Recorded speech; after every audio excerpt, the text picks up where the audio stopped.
हाय बच्चों, good morning, good afternoon, good evening, द्रास्तविचे। कैसे हैं आप लोग। आज मैं आप लोगों के लिए लेके आया हूँ बहुत ही प्यारा सा टॉपिक जिसका नाम है रिस्टोरिंग फोर्स। क्या है रिस्टोरिंग फोर्स, आइए इसको समझते हैं। सपोज दैट ये वायर है तो इसकी लेंथ होगी, तो हमने मान लिया यहाँ से यहाँ तक इसकी लेंथ कितनी है, L है। अब इसके साथ एक वेट लगा दो, वेट लगाते ही एक फोर्स जनरेट होता है। इस फोर्स को क्या बोलते हैं, डीफॉर्मिंग फोर्स कहते हैं। डीफॉर्मिंग फोर्स, डीफॉर्मिंग फोर्स लगाते ही इसकी लेंथ इंक्रीज होती है। यहाँ L है, अब फोर्स की वजह से कितना इंक्रीज होके हो गई, ये हो गई L हो गई, डेल्टा L, सॉरी ये डेल्टा L इंक्रीज हो गई। पहले L लेंथ थी, अब डेल्टा L इंक्रीज हो गई, तो हम ये कहते हैं डेल्टा L डिफॉर्मिटी हो गई।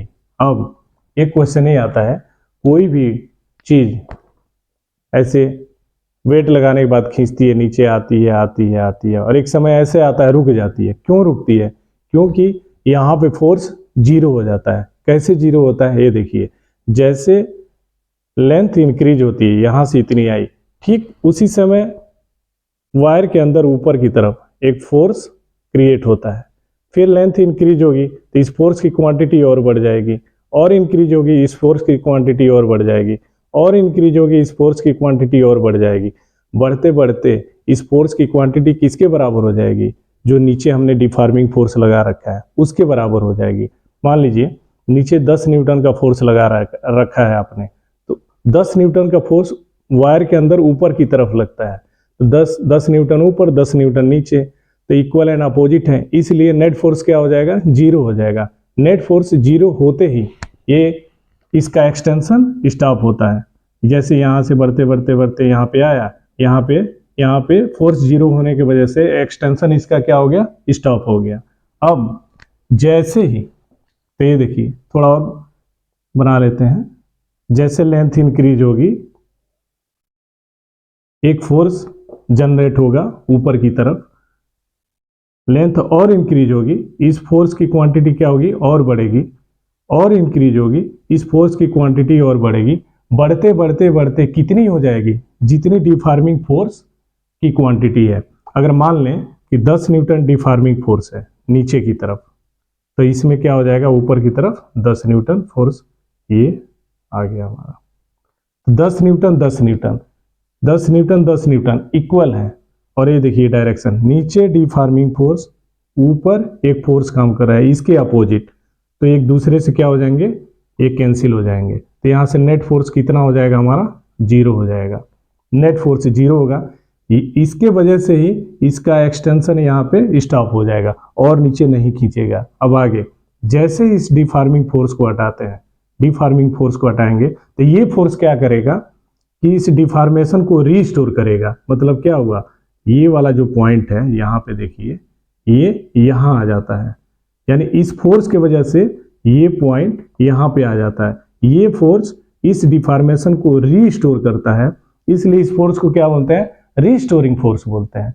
अगर कोई आपसे पूछता है रिस्टोरिंग फोर्स डिफॉर्मिंग फोर्स में कौन नीचे है कौन ऊपर है, यानी कौन नीचे है और कौन मटेरियल के अंदर है, वायर के अंदर है, तो हम बोलते हैं रिस्टोरिंग फोर्स वायर के अंदर है और ऊपर की तरफ है, जस्ट इसके अपोजिट होता है, डिफॉर्मिंग फोर्स के अपोजिट होता है।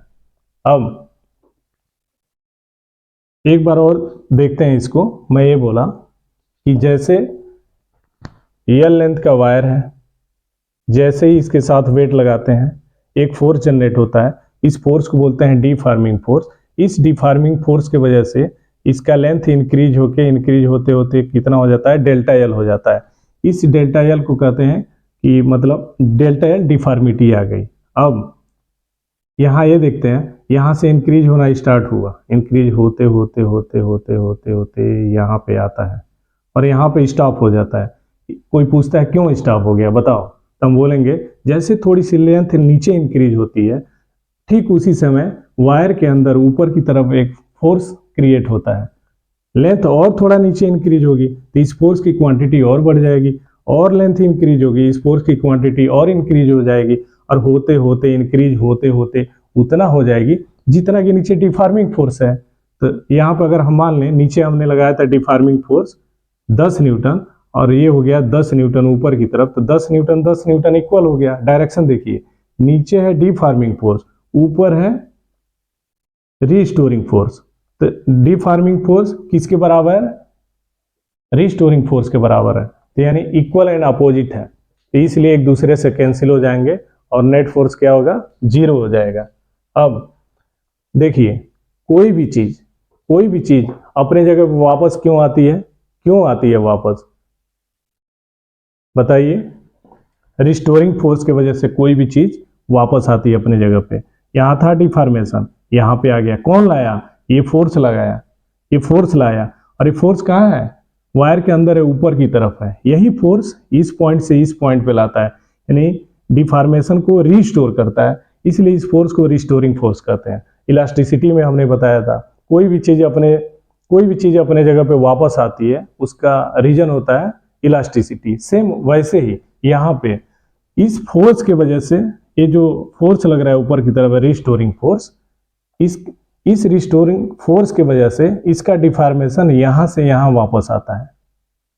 तो ये फोर्स इस डिफॉर्मेशन को रिस्टोर करता है, यहां से यहां लाता है, इसलिए इस फोर्स को रिस्टोरिंग फोर्स कहते हैं।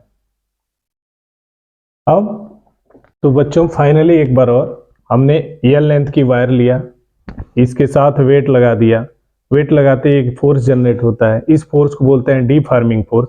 इस डिफॉर्मिंग फोर्स की वजह से डेल्टा एल इंक्रीज हो जाती है, यानी डेल्टा एल की डिफॉर्मिटी हो जाती है। अब कोई चीज यहाँ पे एक्सटेंड हो रही है, यहाँ से लेंथ इसकी इंक्रीज होते होते होते होते होते होते यहाँ आती है और यहाँ पे स्टॉप हो जाता है, यानी लेंथ का एक्सटेंशन होना यहाँ पे इस पॉइंट पे स्टॉप हो जाता है। उसका रीजन क्या होता है? क्योंकि यहाँ पे फोर्स 0 हो जाता है। 0 क्यों होता है? क्योंकि जिस समय इसकी लेंथ इंक्रीज होती है ऐसे नीचे, ठीक उसी समय इसके अंदर, मटेरियल के अंदर, वायर के अंदर ऊपर की तरफ एक फोर्स लगता है, फिर इंक्रीज होगी, थोड़ा और इंक्रीज हुई तो इस फोर्स की क्वांटिटी और बढ़ जाएगी, थोड़ी और इंक्रीज हुई, इस फोर्स की क्वांटिटी और बढ़ जाएगी, थोड़ी और इंक्रीज हुई, इस फोर्स की क्वांटिटी और बढ़ जाएगी। तो बढ़ते बढ़ते कितनी हो जाएगी? जितना नीचे डिफॉर्मिंग फोर्स है। अगर नीचे 10 न्यूटन का फोर्स लगा है तो ऊपर भी कितना हो गया? 10 न्यूटन का फोर्स लगता है। तो दोनों एक दूसरे के इक्वल एंड अपोजिट है, दैट इज वाई एक दूसरे से कैंसिल हो जाते हैं और नेट फोर्स हमारा क्या होता है? 0 हो जाता है। अब जैसे ही डिफॉर्मिंग फोर्स को हटाते हैं उस समय क्या होता है? यही फोर्स इस डिफॉर्मेशन को रीस्टोर करता है। पहले यहां है, अब ये वापस आ जाता है यहाँ पे, तो वापस लाने के काम ये फोर्स करता है, इसलिए इस फोर्स को रिस्टोरिंग फोर्स कहते हैं। और कोई पूछता है रिस्टोरिंग फोर्स किधर होता है, नीचे होता है कि ऊपर होता है, मटेरियल के अंदर होता है? तो हमेशा रिस्टोरिंग फोर्स उस वायर मटेरियल के अंदर और ऊपर की तरफ होता है। और जो इस तरह रिस्टोरिंग फोर्स आज हो गया। नेक्स्ट टॉपिक में मैं आप लोगों को ये पढ़ाऊंगा elastic behaviour of solids. Elastic behaviour कैसी होती है एक सॉलिड के अंदर, उसको बताऊंगा। आज का वीडियो देखने के लिए बहुत बहुत धन्यवाद, और आपसे रिक्वेस्ट है कि मेरा वीडियो सब्सक्राइब करें, बेल आइकन दबाना ना भूलें और अपने फ्रेंड सर्किल में ज़्यादा से ज़्यादा शेयर करें, ताकि जब कभी भी मैं नेक्स्ट वीडियो अपलोड करूं तो आप लोगों को ईजिली अवेलेबल हो जाए।